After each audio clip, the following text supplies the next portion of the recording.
안녕하세요.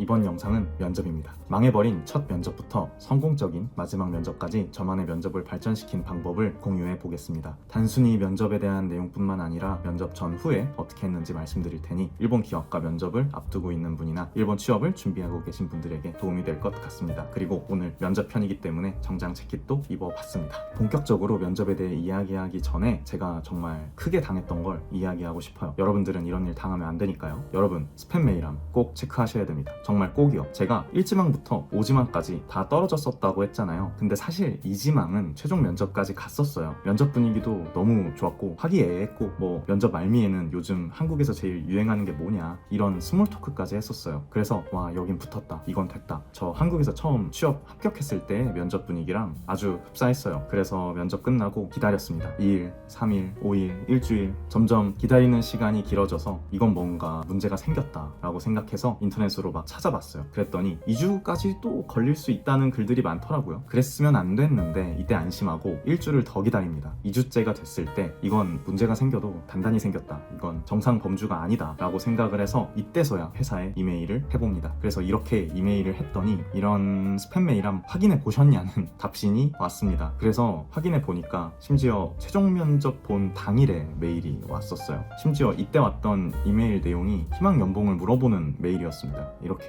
그래서 어쨌든 사과문과 함께 답신을 드렸는데 역시나 최종 탈락을 하게 됩니다. 지금이야 다른 기업에 내정이 됐기 때문에 괜찮지만 이때는 정말 정신이 나가 있었습니다. 잠깐 취업 활동이 스탑됐었어요. 이때 물론 좋게 생각하면 그때 발견했어도 어차피 떨어질 거였다 생각할 수도 있지만 뭐 그렇죠. 제 망함을 걸음으로 여러분은 이런 실수 절대 하지 말기를 바랍니다. 아무튼 이제 본격적으로 면접 이야기를 해보겠습니다.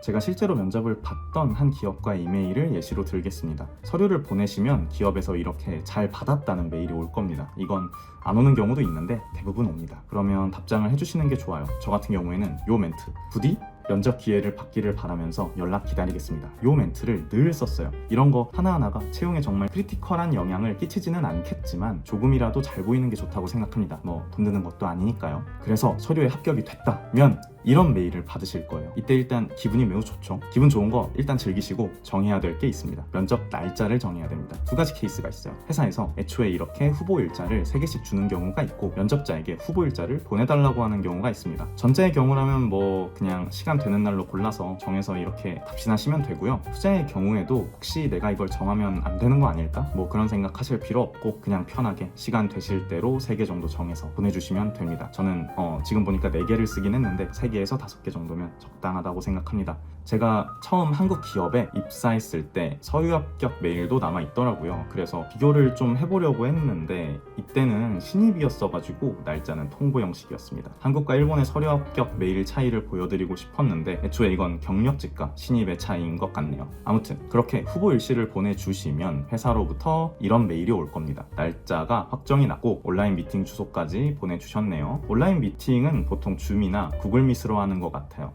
둘 다 기능을 미리 숙지해 두는 게 좋습니다. 면접날에 허둥대면 안 되니까요. 그리고 여기에도 답신을 드려야겠죠. 저는 이렇게 당일에 준비해 갈 거 없는지 물어보는 내용으로 답신을 보냈습니다. 딱히 뭐 준비할 것 없다는 답신을 받았고 마지막으로 당일에는 잘 부탁드립니다. 토우지츠와 요로시쿠 오네가이시마스 라는 멘트를 담아서 메일을 보냈습니다. 그리고 이런 메일을 주고받을 때 일본 비즈니스 이메일 문화를 잘 모르니까 저희는 어떻게 해야 할까 고민을 많이 하실 텐데 꼭 써야 할 것, 뭐 팁이라고 할까요? 몇 가지만 말씀드릴게요. 먼저 제목을 써야겠죠. 간단합니다. 나니나니니 츠이때나 나니나니노 켄. 이건 한국 회사랑 똑같죠. 뭐뭐의 건 이런 거. 그리고 슬래시하고 내 이름을 적습니다. 한자도 적고 카타카나로 발음도 적어줍니다. 제 서류를 나중에 검색하기 쉽게 하기 위한 장치랄까요? 본문에서는 일단 상대방을 불러야겠죠. 나니나니 사마 혹은 상대방 이름을 아직 모른다. 그러면 채용 담당자님으로 가장 위에 적어줍니다. 그리고 일본 비즈니스 메일에 항상 등장하는 그 문구 오세와니 나tte 오리마스를 적어줍니다. 물론 처음 연락을 하시는 거라면 하지메마시테로 시작해줘야겠죠. 처음 연락하는데 신세를 지고 있습니다는 이상하니까요. 그리고 용건을 적으신 다음에 마지막 멘트로 나니토조 요로시쿠 오네가이타시마스 적어주시고 본인 이름 한 번 더 적어주시면 됩니다. 이 정도는 일본 기업과 메일 주고받을 때 필수적으로 해줘야 됩니다.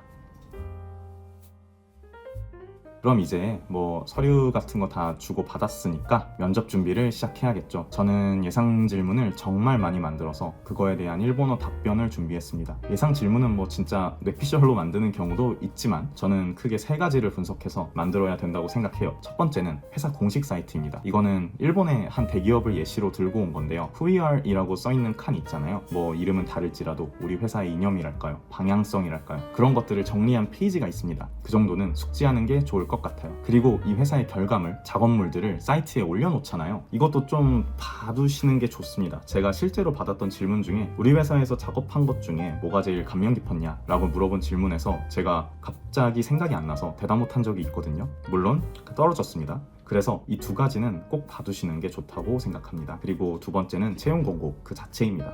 이 회사에서 뽑을 사람에 대한 설명이기 때문에 관련된 질문이 나올 수밖에 없다고 생각했어요. 예를 들면 또 다른 일본 기업의 채용 공고인데요. 고객과의 커뮤니케이션 및 조정, 경력직이 싫으면 전 직장에서 했던 경험에서 나온 답변을 준비해 주시면 될 것 같습니다. 3번째는 내가 낸 서류들입니다. 이력서, 경력기술서, 포트폴리오. 내가 만들었으니까 물론 머리에 다 입력도 있겠지만 내가 쓴 이런 부분에서 이런 질문이 나오겠다 싶은 거 있잖아요. 예를 들면 제가 사실 전공이랑 하는 일이 좀 많이 달라요. 거의 연관성이 없는데 이력서에는 어쨌든 제 대학 전공이 써있기 때문에 이거에 대해서 질문이 들어올 수 있어요. 이렇게 제가 낸 서류들을 보면서 질문을 할 포인트들을 좀 찾아주시면 됩니다. 그리고 저 같은 경우는 포트폴리오도 냈기 때문에 포트폴리오에 있는 결과물 중에 면접관분들이 관심 있게 본 게 있을 수 있잖아요. 그 경우 결과물에 대한 자세한 질문이 들어올 수 있으니 그것도 준비해 두시면 좋다고 생각합니다. 이런 것들은 사실 아무래도 일본어로 하는 면접이다 보니까 그 질문에 대한 답변에서의 단어들이 생각이 안 나거나 어쩌면 모를 수도 있잖아요. 그래서 이런 거를 확실히 일본어 면접에서는 크게 도움이 됩니다. 그런데 사실 이렇게 열심히 준비해도 예상한 질문은 잘 안 나옵니다. 그렇지만 내가 예상한 질문이 정확히 안 나온다 뿐이지 저렇게 준비하던 과정에서 쌓인 일본어 문장들, 뭐 업계 쪽 단어들 이런 이야기들을 조합하면 면접 질문에 좀 더 수월하게 대처할 수 있습니다. 의상에 대해서 조금 말씀을 드리면 온라인 면접이라고 해서 복장이 크게 바뀌지는 않습니다. 정장을 입어야 되는 면접이라면 정장을 입으셔야 됩니다. 하지만 사실 온라인 면접이라서 하의는 아무거나 입어도 되긴 하는데 그래도 마음가짐이라는 게 있잖아요. 전 하의도 잘 입고 보시는 거 추천드립니다. 그런데 제가 딱 한 번 면접 때 의상은 편하게 입어도 된다 라고 메일이 왔는데 뒤에 단호하게 혼돈이라고 써 있는 거예요. 이때는 오히려 정장 입으면 마이너스일 것 같아서 단정하게만 입고 면접 봤습니다. 의상이 준비됐으면 카메라 구도를 잘 맞춰줍시다. 일단 내 얼굴을 정면으로 바라봐야 됩니다. 뒷배경은 깔끔해야 됩니다. 저는 집에서 온라인 면접을 봤기 때문에 뒷배경에 오직 벽지만 보이도록 세팅을 했었습니다. 그리고 너무 얼굴이 크게 나오지 않게 하는 게 좋은 것 같아요. 나중에 방문 면접 갔을 때 알게 된 건데 제 얼굴을 띄웠던 회사 회의실의 화면이 정말 크더라고요. 네, 좀 부담스러울 정도로. 그래서 너무 부담스럽지 않은 크기로 지금 제가 그래픽으로 묘사한 정도의 크기로 얼굴을 맞춰주시면 좋을 것 같습니다. 이 정도 해주시면 뭐 꽤 성의 있어 보일 것 같습니다.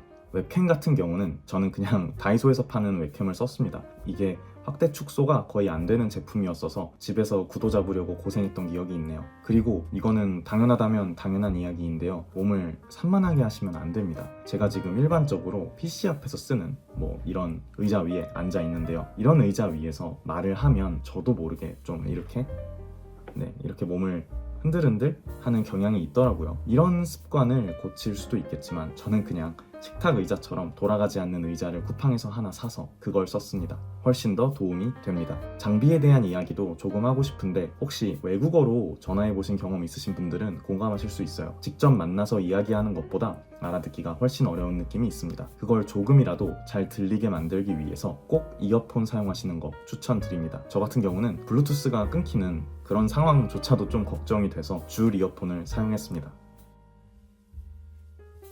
면접 후 감사 인사 메일을 보내야 됩니다. 이것도 제가 실제로 보냈던 감사 인사 메일인데요. 오늘 몇 시에 면접 본 누구누구라고 합니다. 면접 기회를 주셔서 감사합니다. 등의 이야기를 적어서 면접이 끝나고 난 뒤 이 메일을 보냅니다. 오늘 영상은 여기까지 해보겠습니다. 여러분들의 일본어 온라인 면접에 제 영상이 조금이라도 도움이 됐으면 좋겠습니다. 그럼 이만.